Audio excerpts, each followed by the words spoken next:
Amrut, Laya. Enseñanzas, sobre el estado sin estado. Discursos, sobre Dasbod. Sri, Sadhguru, Siddharameswar Maharaj. Enseñanza 8. El Brahman, es sin cualidad, y sin atributo. El Brahman, es sin apego.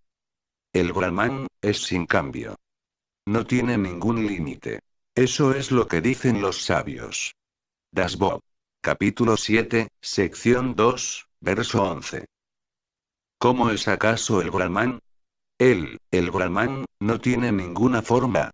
Es el estado natural, que permanece cuando desaparecen los cuatro cuerpos, el físico, el sutil, el causal, o ignorancia completa, y el supracausal, o conocimiento yo soy. Al que conoce su ser, se le llama Iswara, o Dios. Lo que quiera que es antes del ser, o el conocimiento, es la realidad. Después de trascender estos cuatro cuerpos, lo que queda, es sin forma, inmutable, en su propio estado natural y permanente. No va nunca a ninguna parte, ni viene de ninguna parte. Esto, es para Brahman, que, por medio del Antakarana, da lugar al Antaratman, o sí mismo más íntimo, o Dios. El veedor, el presenciador, el que ve, y el que duerme, es Iswara, o Dios. Es un concepto, concebido por la inteligencia. Cuando duerme, está sereno. El que experimenta el estado de vigilia, no desaparece, al experimentar el estado de inconsciencia, o de sueño profundo. ¿Por qué no podemos expresar alegría acaso, en el sueño profundo? Porque la mente y el intelecto, están en suspenso. Solo cuando uno despierta, puede expresar la experiencia. El arete de la nariz de una mujer, cayó en el agua. Ella pidió a un hombre, que lo encontrara, y que la informara tan pronto como fuera encontrado. El hombre encontró el arete, en la profundidad del agua, pero obviamente, no pudo informar a la mujer, en el momento en que encontró el arete, porque estaba completamente bajo el agua. Como el agua y el fuego son antagonistas, el poder de la deidad del fuego, que permite el habla, estaba ausente, cuando el hombre estaba sumergido. Así pues, el hombre pudo informar a la mujer, de que el arete había sido encontrado, solo cuando salió del agua. Similarmente, uno no puede expresar nada en el sueño profundo, porque los instrumentos que se requieren para la expresión, no están disponibles.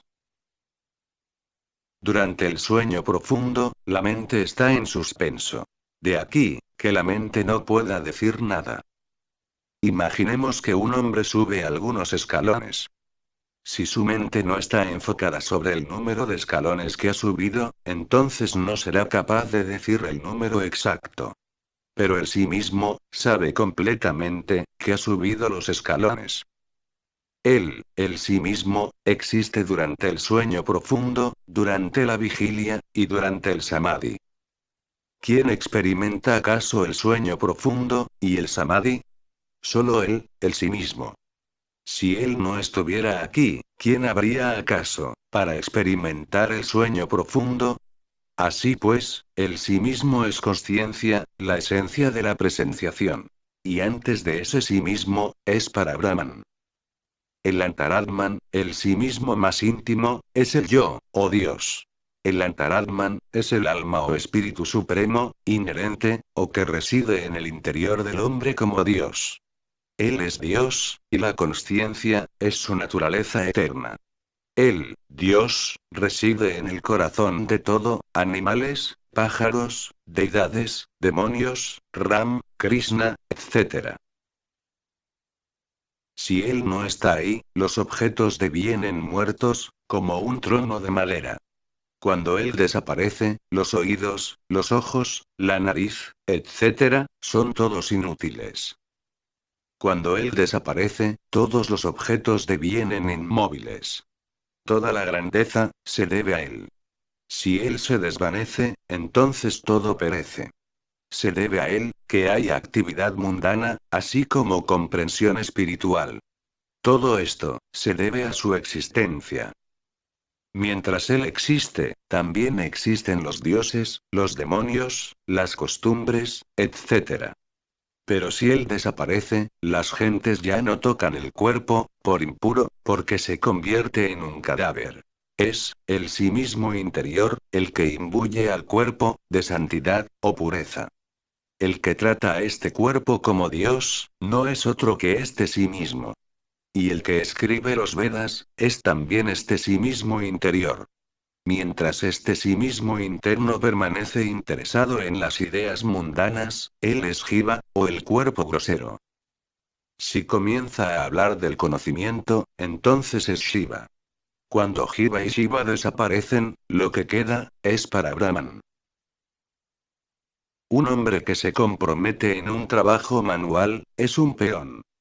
Si trabaja como un oficial, es un oficial. Si trabaja como juez, es un juez. Pero cuando se retira de todo, es para Brahman. Alcanzada la consciencia del cuerpo causal, hay un vacío de todo, es decir, la vacuidad, o la ignorancia. Y más allá de esto, está el cuerpo final, que es de la naturaleza de Dios. Cuando un hombre adora a una multitud de dioses y diosas, como por ejemplo a Kesava, un nombre del señor Vishnu. Esa adoración, solo va al sí mismo interior, debido a que este Kesava, es la forma del conocimiento en el cuerpo. Pues el cuerpo, sin el conocimiento, es solo un cadáver. Kesava.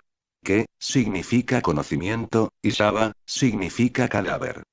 Después de la adoración, las oblaciones a ese Dios, son consumidas solo por nosotros mismos. Si este Señor, o sí mismo interior, crea un ídolo, de Dios digno de creencia, entonces ese Dios mundano aparece como real, durante una vida. Cada ser, lo sepa, o no lo sepa, adora solo, al sí mismo interior. Pero lo hace, sin comprensión. Por lo tanto, es un jiva, o un ser ignorante. Si adora, con la plena comprensión de que Él es Dios, entonces deviene Shiva, o uno con el conocimiento. Todos estos cuerpos groseros, son en realidad, templos vivos. Debido a la ignorancia, los niños se entretienen jugando a las casitas, con piedras. Toman una piedra, que sirve como utensilio para beber agua. Otra piedra, puede servir como cuenco, y aún otra, es erigida como Dios. De la misma manera, las gentes ignorantes adoran a Dios, creando ídolos. El Dios real, tiene consciencia, presenciación. El ídolo, no tiene consciencia. Solo un necio, adora a un ídolo. Necio, significa una persona ignorante. Aquellos que no tienen ningún conocimiento del sí mismo, tienen que adorar a un ídolo. Pero si reconociesen de quién son ídolos los ídolos, entonces qué maravilloso sería. El que reconoce esto, es el hombre de conocimiento, o Jnani. El hombre ignorante, crea un ídolo, de Dios, y le adora. El conocedor, reconoce al Dios de los dioses, es decir, a su propio sí mismo, y entonces ofrece su adoración a su sí mismo. Shankaracharya, llamaba a ese sí mismo interior, el cuarto cuerpo, la ilusión original. Dios, puede tener un número de nombres infinito, sin embargo, la verdad es solo una. Por ejemplo, si un niño llama tío a su propio padre, ¿significa eso acaso que el hombre, el cual es su padre, pierde acaso su paternidad? Por medio de este Dios que es el sí mismo, uno comprenderá el estado natural de lo absoluto, o Parameswar. Si este Dios deviene estable, uno comprenderá al Parabrahman. Este Dios, o el sí mismo, está en la forma, del poder de conocer, del poder de la voluntad, y del poder de la materia. De aquí, que se mueva constantemente. Si esta existencia mundana es ignorada, entonces permanecerá en su estado natural. El hecho de que el señor Vishnu, o el sí mismo, se haya encarnado 10 veces, significa que ha comenzado a jugar, a través de los 10 sentidos. Encarnar, significa hacer algo. Cuando deviene Dios, se da cuenta de su ignorancia. Dios, es impermanente. Mientras que para Brahman, es permanente. Conocer la naturaleza de lo permanente y lo impermanente, es conocimiento.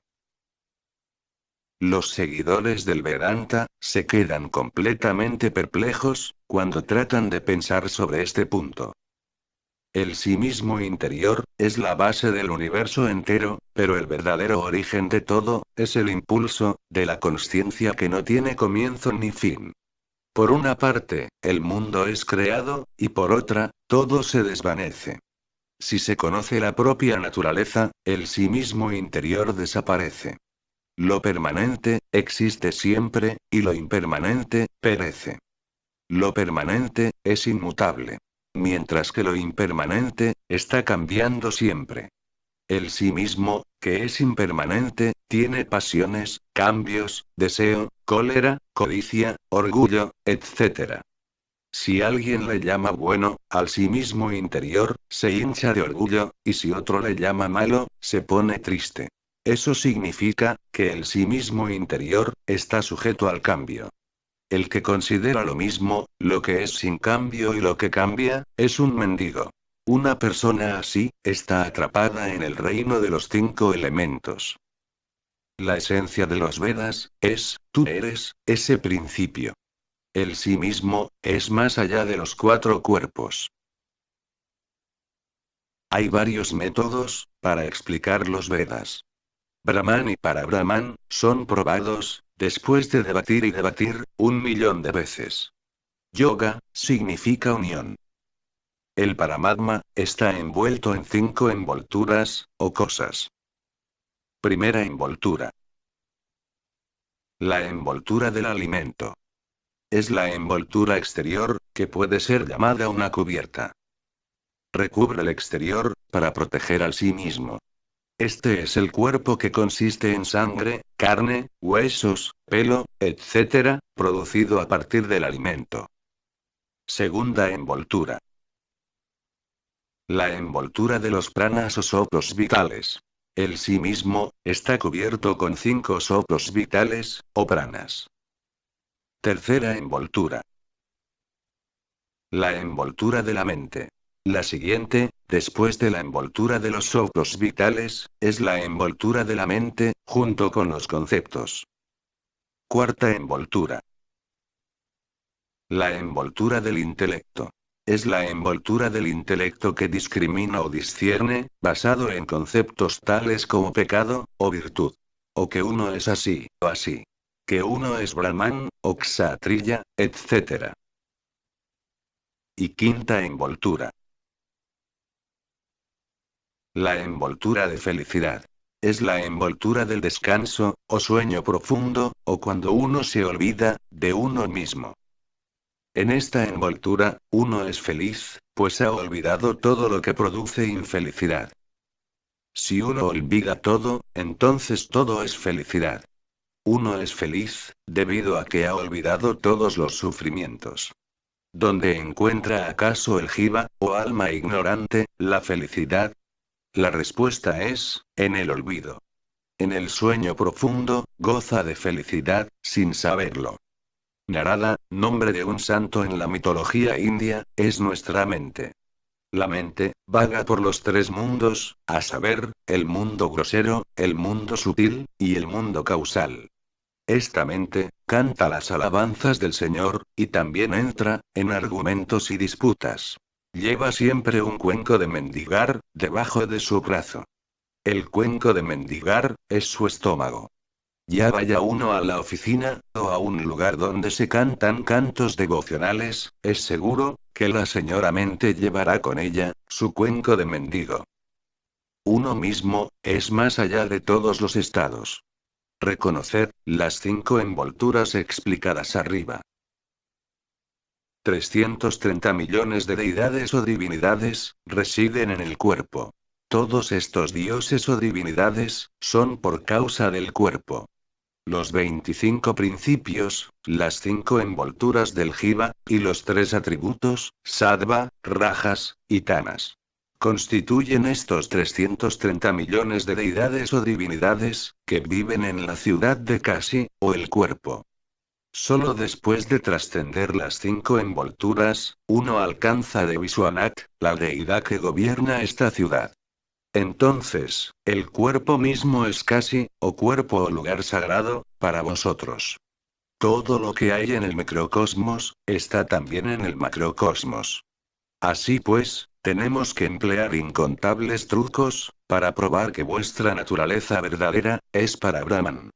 El jiva, o alma ignorante, entra en el reino de las palabras. Por lo tanto, todo lo que se expresa en palabras, solo puede servir como un indicador hacia la realidad. Es decir, las palabras no pueden aprehender o capturar nunca verdaderamente, la realidad. ¿Cuál es la naturaleza real de Dios? La respuesta es, Virat, o la inmensidad, hecha de los 5 elementos. Lo sutil o Virat, es los 330 millones de dioses, Brahma, Vishnu, y Mahesh, o Shiva. Este cuerpo sutil, es llamado Hiranyagarbha, literalmente, el huevo de oro. Entonces, su cuerpo causal, es el, Abhyaksut, o lo inmanifiesto. El cuerpo supracausal, es la Prakriti primordial, o Mula Maya. Esto es Satchidananda, o existencia, consciencia, y felicidad. Que es la indicación, de Dios. El Jiva Ego, o alma individual, tiene 4 cuerpos, a saber, el cuerpo grosero, el cuerpo sutil, el cuerpo causal y el cuerpo supracausal. Los 3 primeros, pueden ser descritos. El cuerpo supracausal, no puede ser descrito. El cuerpo viene de la tierra. Podéis decir que el cuerpo, es una parte de la Virat, o inmensidad. El aire exterior y el aire en el cuerpo, es uno y el mismo. ¿Cómo puede entonces este aire perteneceros acaso a vosotros, o a mí? Pertenece, a todo el mundo. El deseo y los sentidos, constituyen la mente. La deidad, es la luna. La mente, o la luna, es desleal con el gurú, o el sol. No va hacia él. La mente, o la luna, es acusada de deslealtad hacia el gurú, es decir, no quiere recibir de él, el conocimiento de sí mismo, porque morirá en el proceso. Los sentidos, pueden ser llamados como, señor Indra. La lluvia, significa deseo de beber. Realizar un sacrificio, significa preparar una buena comida, y comerla. Entonces viene la lluvia, es decir, uno tiene deseo de beber. Entonces el hombre es alimentado, y sus sentidos son aplacados. De la misma manera, que la tierra engrosa cuando llueve. Así el cuerpo, alimenta los sentidos. El santo Gautama, significa el mejor, de entre los sentidos. Pues Gau, significa sentidos. Y, Utam, significa mejor. La elegante Ahilia, su esposa, es el cuerpo, que alimenta los sentidos. Los dos, el cuerpo y los sentidos, tienen la misma expresión, y también la misma meta. Por lo tanto, el Jiva, y Shiva, son uno. El Jiva, no es otro que el Brahman. El Jiva, consta de 4 cuerpos, Shiva, tiene igualmente 4 cuerpos. El octavo cuerpo, o Maya primordial, es estable. Este octavo cuerpo, es la naturaleza primordial del sí mismo más íntimo, o Dios. Para Brahman, es eso, que no puede ser expresado en palabras. El dios de lo transitorio, es Iswara, y el devoto de ese dios, es transitorio también. Los dos, son perecederos, y por lo tanto falsos. Así pues, tanto el Jiva, como Shiva, son solo ignorancia. No seáis tentados por ellos. Estos, son perecederos y falsos. El que comprende esto, y desecha a ambos, tanto al Jiva como al Shiva, es el Jnani. El conocedor.